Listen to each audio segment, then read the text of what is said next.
So, sisimulan natin sa magandang umaga at dyan at nagbubukas ako ng bintana dyan at sinilip ko yung mga manok kung okay lang ba sila. Yan.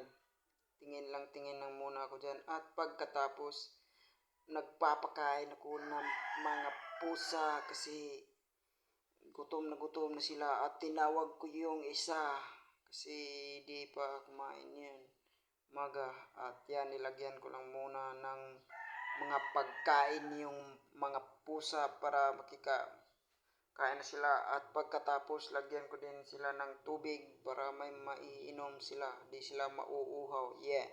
Geng at dyan bababa na ako dito. Bababa na ako kasi magpapakain ako ng manok ngayon. Geng. Magpapakain ako ngayon at tamang bukas lang dyan at pagkatapos dyan na ako. Pinakita ko na sa inyo yung mga manok dyan sa harap namin. Yan yung mga manok namin. Papakainin natin yan ngayon. At pagkatapos, di ko na pinapakain niya. Doon direct na tayo sa likod. Yan, nilagyan ko muna yung lagayan ng mga pakainan ng manok para sabay-sabay na sila makakain sa ating pinaggawang pagkain sa kanila. Yan. Pinapakain natin, nilagyan natin muna lahat ng mga lagayan ng pakainan ng manok. Pagkatapos at papakainin na natin sila, geng. Yan, lagay na natin yan. Papakainin natin yan lahat para di sila mapasmo at hindi sila papayat, geng. Lagyan na natin yan lahat. Lahat talaga.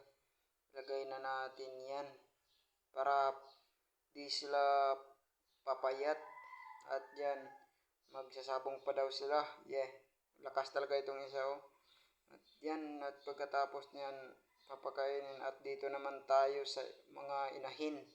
Papakainin natin yung mga inahin kasi yan lang ang ating para dumami yung mga natin, mga panglaban natin sa batik. Yan, papakain. Tiningnan ko lang kung baka may itik at dyan tayo tapos na yung kumain ng manok at saka pinainom ko na ng tubig. Di ko lang nabidyoan kasi mahirap ang mag-video ng pinainom ng tubig. Yan, minom sila ng tubig dyan at tamang inom lang sila at pagkatapos ako naman yung smile ako dyan. Siyempre, geng yan, geng boys. Geng yan, papugi-pugi muna ako dyan. Tamang smile lang guys. O sige, magandang umaga. Thank you. Sorry, kupal kababusing.